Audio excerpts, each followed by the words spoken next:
tonight. I'm going downtown. I'm going downtown. I'm going downtown. I'm going downtown. I'm going downtown. I'm going downtown. Hey, ain't nothing you can tell me that I don't already know. Oh, yeah. Been around the block a few times, I've seen it all before. I'm sorry. It's been about 7 months. I realize that. Been busy. It's a poor excuse. And it's terrible because eating all the same boring foods day in, day out. But no more. Tonight, we're having fish tacos, and man, they are a good time. I experimented last night, just trying out the recipe. Really just kind of put things together. I didn't actually have a recipe or a plan in mind. I just knew that I was going to take some white fish, I was going to put some panko crust on it, I was going to put maybe some peppers and maybe some sort of cool salsa, and I'm getting this mango salsa, and they actually turned out really good. So I'm going to try and prepare that for you tonight, something you can make at home, share with the people you love, and that's what it's all about. So let's get started. So here's what we're going to need for these fish tacos. Any kind of white fish. I'm using some sole, some Pacific sole here. You can use some lingcod or halibut if you got the extra cash flowing around. It's going to all taste the same. I think it's going to be delicious anyway, mixed with all these flavors. I've got some little grape tomatoes. I like the orange ones, man. They are got so much. They're so juicy. They're awesome. I just got an onion. It's gotta have onion, right? The tacos. Some pepper. I've also got a little bit of I got a half yellow pepper in the fridge. I'm going to put with that as well. I've got some eggs, of course, because of course in order to batter the fish, I need an egg bath and a flour bath to then put in the breadcrumbs. In the little dish over here, I've got what I created out of my barbecue recipe book, some adobo spice, and I'm going to throw that in the flour bath to mix in with the fish. And it's got some amazing flavors in there. It's got some smoked paprika, some chili flakes, some cloves and cinnamon, and I think it gives it a nice flavor, almost kind of like a Jamaican flavor, but that's not really what I'm going for here. It just gives it a nice edge. And then of course we've got the soft tortillas there, the small ones. With the fish here, you want to make sure that all the bones are out. You can just do that just by running your fingers along it, of course, looking for any bones, feeling for any bones might be protruding. And what I like to do with this fish, and I discovered this last night when I was experimenting, first I laid it out into pieces about this size, a couple inches in length. And then I realized when I was frying them in the pan, I actually needed them to be a bit smaller, so I cut them into smaller pieces after that. And that made it easier for frying them. So I'm going to take this piece here, there's no bones in it, and I'm just going to run my knife along here in these easy strips. Probably need to get this blade sharpened. Okay, there we go. We're going to into some smaller strips.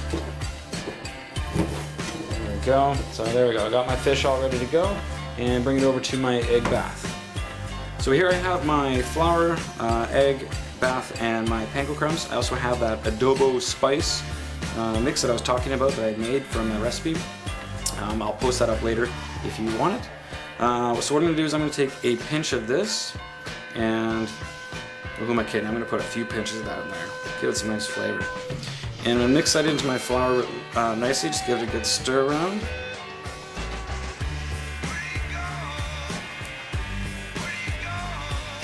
So then what's going to happen now is I'm going to get a nice even coating on my fish. You know what?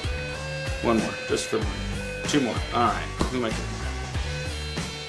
This stuff is tasty. Alright, so I get a nicely even mix in my flour. I'm going to take my piece of fish. If you've never done this before, it's really simple. Try and, if you can, keep a wet hand and a dry hand. It makes this process a lot easier. So I'm going to drop my fish in my flour, pat it down, make sure I've got it evenly coated on all sides. Alright, so this is, I guess, now going to be my wet hand. Put it into my egg bath. Get the eggs coated on evenly on all sides there. Drip dry. Into the panko. Get a nice even crusting of panko on there.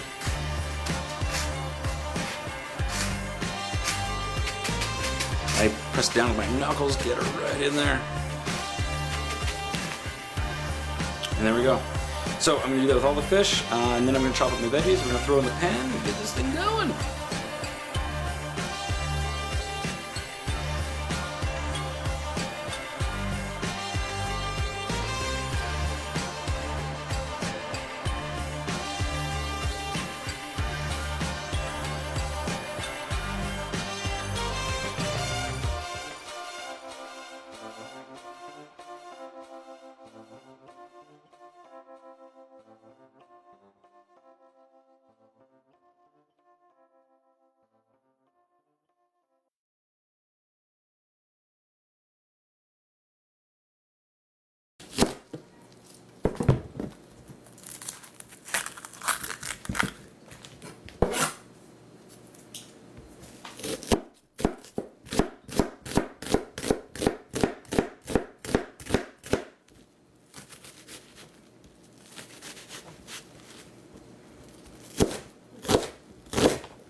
So I've got the oil in my pan heating up. I'm going to throw in my fish first, get that a little bit browned. Then I'm going to toss in my onion, pepper, and tomato, and some chopped fresh cilantro. I'm going to fry that up together, get the flavors going, and then you'll be pretty much ready to put in the taco after that. So here we go. Could have waited a little bit longer. That's okay. Next, I'm going to put in my chopped cilantro. Sprinkle that all over the place. That'll give some nice flavor for sure.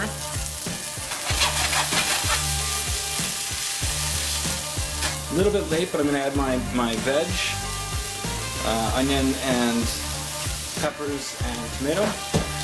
Last night when I made this, I added onion and peppers in first and actually kind of scorched the onions a little bit, which isn't terrible, but you know what? I don't want them to be scorched, I want them to be caramelized, so I figured I'd cook the fish first and then throw the onion in after.